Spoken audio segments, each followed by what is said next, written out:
Welcome to Wrong Time Watch. My name is Kevin, and today we're looking at another Glycine Airman. This is the Glycine Airman World Timer GMT, and the specific model number on this is the GL0055. This is a little bit larger than the other Airman that I have. This is 44 millimeter case diameter, and the lug to lug on this is quite long at 54.5. The thickness is the same at 12.5, and this does have, again, a 22 millimeter lug width.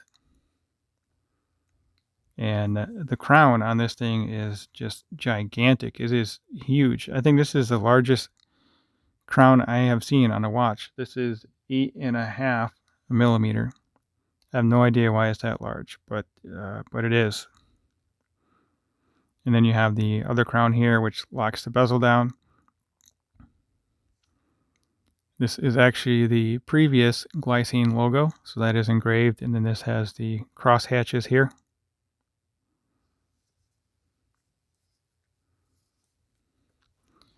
This one's on a leather strap, genuine leather.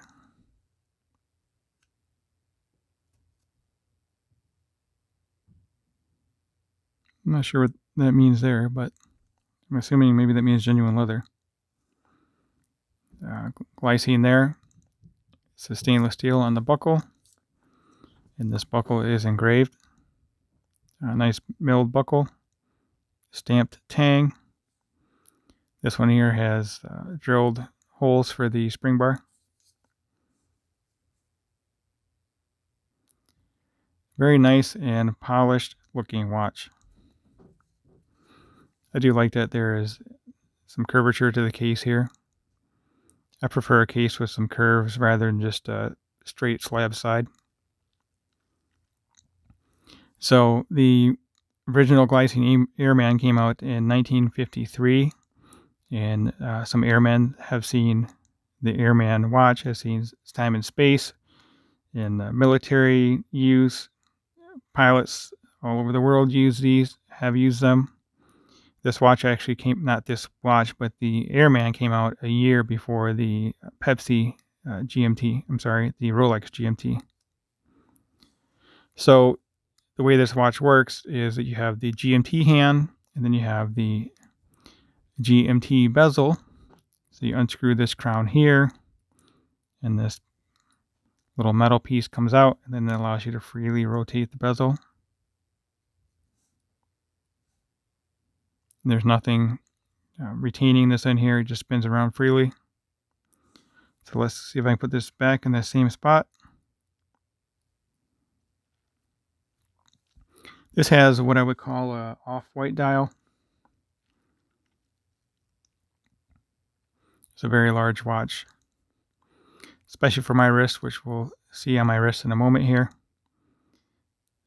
This crown, it's kind of comical. It's really big, especially for a watch that is not a dive watch. All right, so first position here is hand winding. Next position, we'll do the date set counterclockwise. We'll change the date. And then clockwise, we'll move the GMT hand around. There we go. So I'm sure you have noticed on the dial, it's 24 hours on the dial, but actually the movement in this one is a normal movement. So the handset will rotate around twice a day. So where it says 24, it's actually 12 o'clock. And where the 2 is actually 1 o'clock. So that's one thing that puts me off about this watch, is you really have to think about what time it actually is compared to what's on the dial.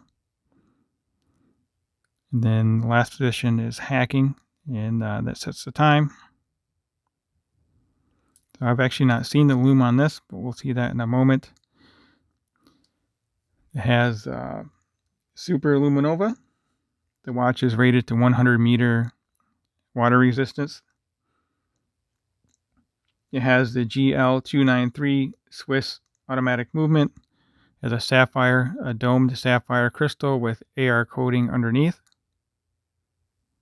It's a very slight dome. Perhaps you can see it on camera here.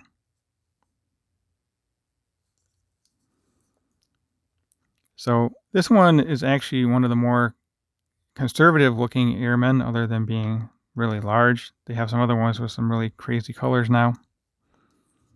But we can take a look at the movement here. So I should have taken off this plastic. Super duper adhesive plastic. Okay, there we go. Let's check out the movement.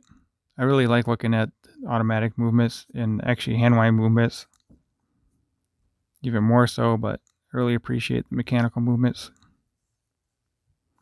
You can see on the rotor there's a little airplane on there.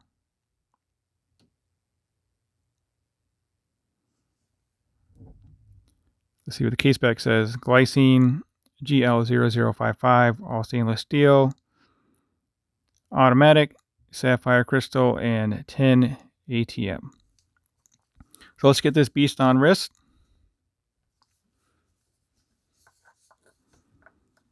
And we'll close it out with a Lume shot. So I have a 6.5-inch wrist with the 52 millimeter wristband, and I am on the very tightest hole position here. It's actually my first time putting this watch on. So it's maybe a tad bit loose. It might get a little more loose when the strap breaks in. So, but I mean, just from the size of this thing, it's really not meant for a wrist my size anyway. Again, 6.5-inch wrist, 52 millimeter wristband, and lug to lug on this thing is again 54.5. So it overhangs my wrist by 1 millimeter per side. You'll get a little better idea of the size when we zoom out here. Yeah, it's a beast. Get my SKX here for reference. The white dial makes it look larger too, but it really is a large watch. Let's see how it looks next to my Turtle, which also is a 44 millimeter watch, but the lug to lug is much less. Let me zoom in and I'll try and line up the lugs at the bottom here.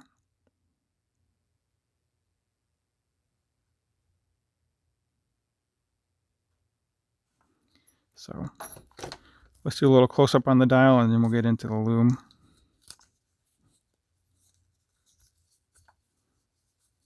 The strap actually feels pretty nice.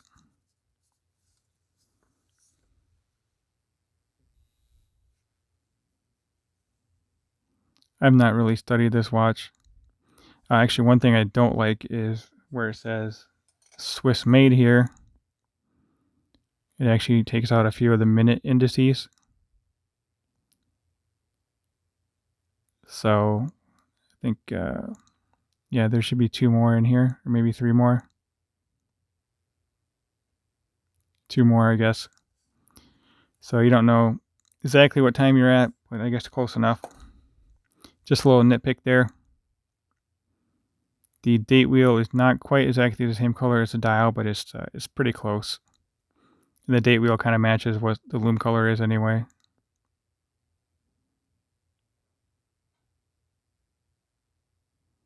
Yeah, this is the in-between logo.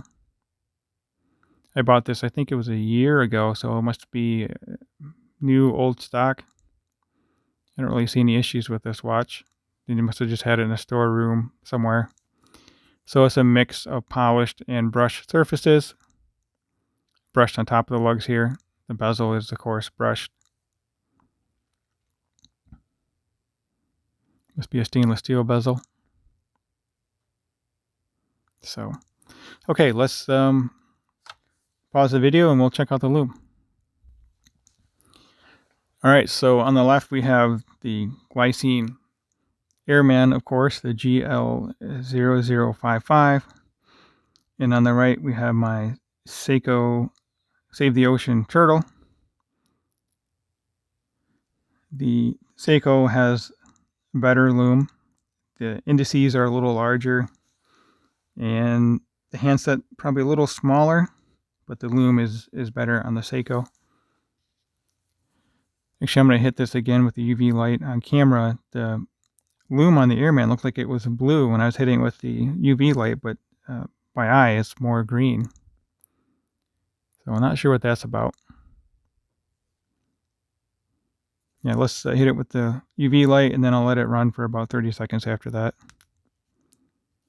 I'm not sure if you can see. By eye, it's definitely blue hitting it with the UV light. You can kind of get a hint of it there. So that's kind of interesting.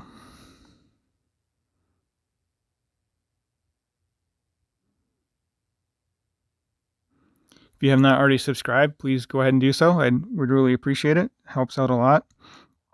Like the video and leave a comment below. Let me know what you think of the Airman. And thank you for watching.